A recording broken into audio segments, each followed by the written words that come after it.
Hi everybody, I hope you did okay with those two sample problems writing the electron configuration. The next thing we have to do with this is draw orbital diagrams, and everything starts with the electron configuration. Basically everything herein on out in this chapter deals with or can be explained through the electron configuration. So if we start with A, in letter A they want us to draw the orbital diagram, I do not see my mouse, for sodium. So we want to start, I do not see this anywhere. Oh. Let's try this again. There we are. We want to start with sodium's electron configuration. So sodium is atomic number 11. So we're going to fill those 11 electrons using Aufbau's principle to the lowest energy levels possible. 1s can hold 2, 2s can hold 2, 2p can hold 6. Remember, that's 10. We have to go one more. 3s1. So there is sodium's electron configuration. Now to draw the orbital diagram, you just add the lines for the orbital and the arrows for the electrons. So there's the 1s sublevel with the 2 electrons, ms plus 1/2, ms minus 1/2. Here's the 2s orbital with its 2 electrons, ms plus 1/2, ms minus 1/2. Remember, the p orbital has 3 boxes. Now we have 6 electrons. According to Hund's rule, every box gets 1 before any box gets 2. So then I go back for 4, 5, and 6. And then the 3s sublevel gets your 1 electron. I'll do chlorine with 17, and then I'd like you to do phosphorus on your own.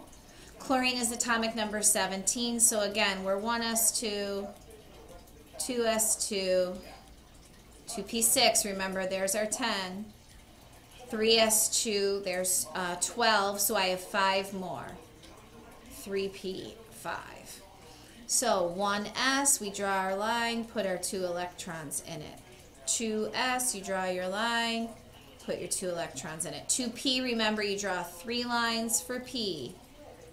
And every box has 1 before any box can have 2, because these are degenerate orbitals.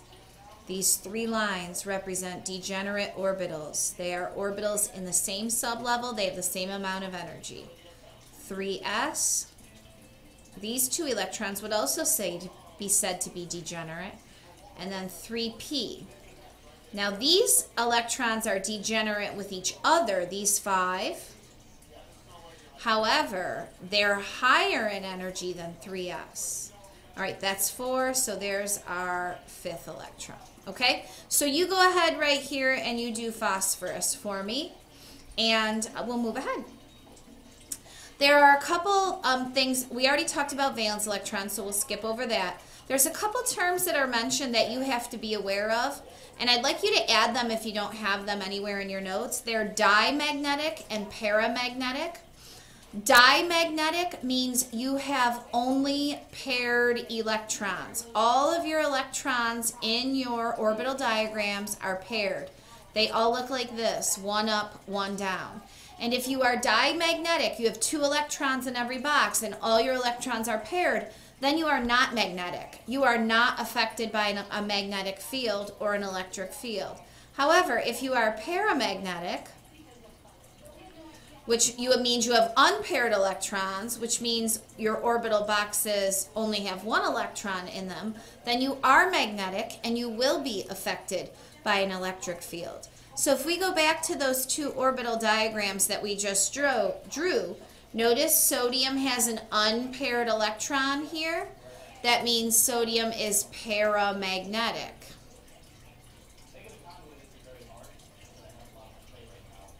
And its atoms will be affected and line up in an electric field. Chlorine also is paramagnetic. It has unpaired electrons.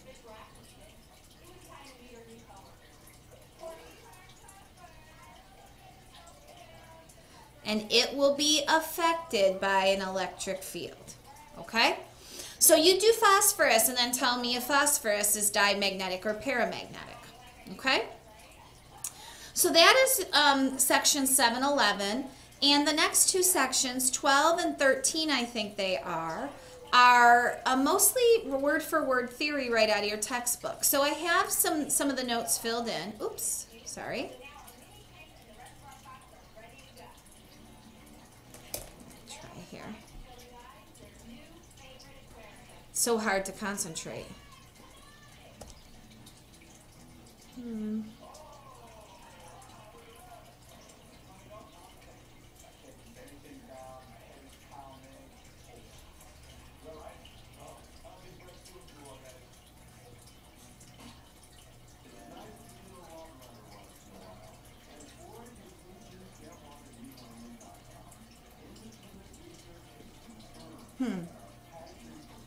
Okay. So what we have to talk about in this section, 712, are some of the trends that exist on the periodic table. And 712 gives us a couple important definitions. It gives us ionization energy, which is the energy needed to remove an electron from a gaseous ion or element that's in the ground state. So here we have X, our gaseous element, and we put energy in, so energy would be on this side of the equation, and X would lose an electron to become X plus 1, and then the electron would float off into space. So ionization energy is the energy this energy right here that we have to put in order to, in order to remove that electron from X. The first ionization energy is the energy needed to remove the highest energy electron, the one that's farthest from the nucleus. This will be bigger than any other ionization energy. Excuse me. This is smaller than any other ionization energy.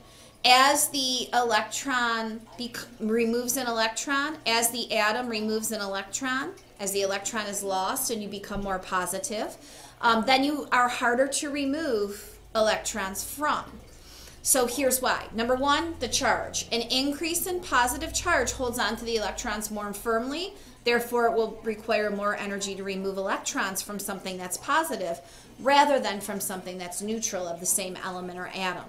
Valence electrons are lost more easily than core electrons. Core electrons are held more tightly to the nucleus. So you'll notice that there's a large jump in ionization energy after you remove the two valence electrons. It requires a lot more energy to remove the core electrons. And then finally, S electrons are harder to remove than P, which are harder to remove than D, which are harder to remove than F. So going from F to D to P to S requires more energy, okay?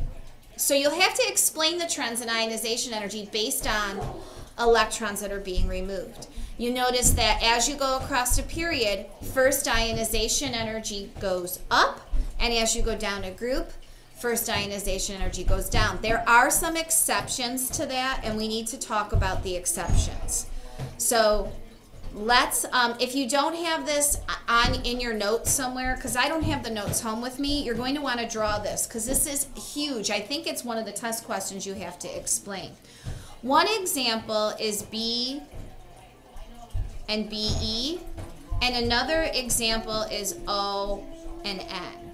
Okay, now B and BE and O and N are both in a period. The general trend as you go across a period is that ionization energy increases. Typically that's because as you go across a row, they get smaller and it's harder to take away electrons for things that are smaller because there's more protons that are more strongly attracted to the nucleus. However, if we look at B and BE, let me pause this 1 minute, and N and O to get their actual ionization energy so we can explain these.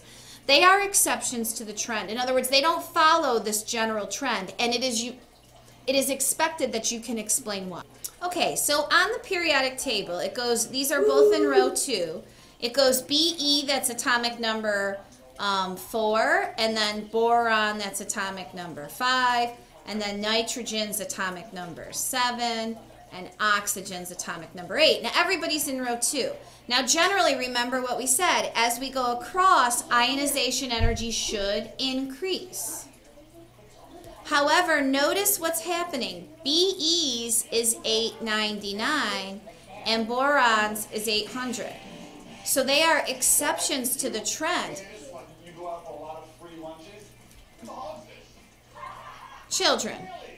Sorry, kids had the TV too loud. I have to hurry up. So anyway, as you go across here, you can see that instead of ionization energy going up, ionization energy is going down. There's an exception to the trend. You will be expected to explain that exception.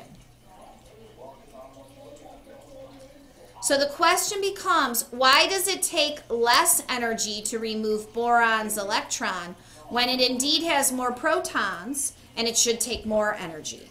So the answer lies in the electron configuration. Whenever you are asked to explain an exception, write out the electron configuration. Notice this is beryllium's 1s2, 2s2. This is boron's 1s2, 2s2, 2p1. So the electron that's being removed from boron is in the 2p sublevel. The electron that's being removed from beryllium is in the 2s sublevel.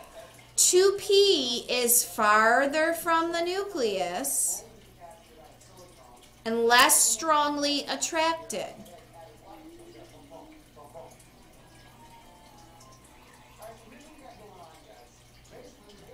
So this is farther from the nucleus, it's less strongly attracted. Uh-oh, I think I just wrote on my head. Okay, so it takes, the bottom line is, it takes less energy to remove boron's electron, even though it has more protons, because the electron that's being removed is farther from the nucleus and less strongly attracted. Whereas higher in energy, 2p is higher in energy than 2s. 2s is lower in energy and more strongly attracted. Okay, so that's one possible explanation. Look at the nitrogen-oxygen thing we have going on. Again, remember nitrogen, 7 is atomic number, oxygen, 8 is the atomic number. For nitrogen, it's 1402 is its ionization energy. For oxygen, the ionization energy is 1314. Remember, we're going across. IE should increase. It doesn't. They're going to ask you to explain why it doesn't. And again, the explanation always comes in the form of the electron configuration. So you should write out the electron configuration for each of these and use that to explain why. Now, in this case, in nitrogen's case, the electron that's being removed is a 2p electron. It's this one right here. For oxygen, the electron removed is also a 2p electron, but it's not the third, it's the fourth. And so why it requires less energy is simply because there's already an electron in that orbital for oxygen that's repelling the valence electron that's getting removed. Whereas nitrogen does not have those repulsions to help the other electron out. So oxygen requires less energy than nitrogen because oxygen's valence electron experiences electron pair repulsions, which help it to be removed.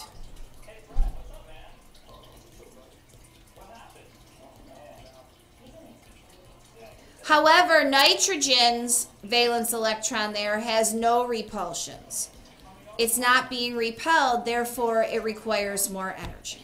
Okay? So when you are asked to explain exceptions in the trend, make sure you write out the configuration first. All right, I think we have 2 more sections here, so there'll be one more video, everybody. We'll see you in just a minute.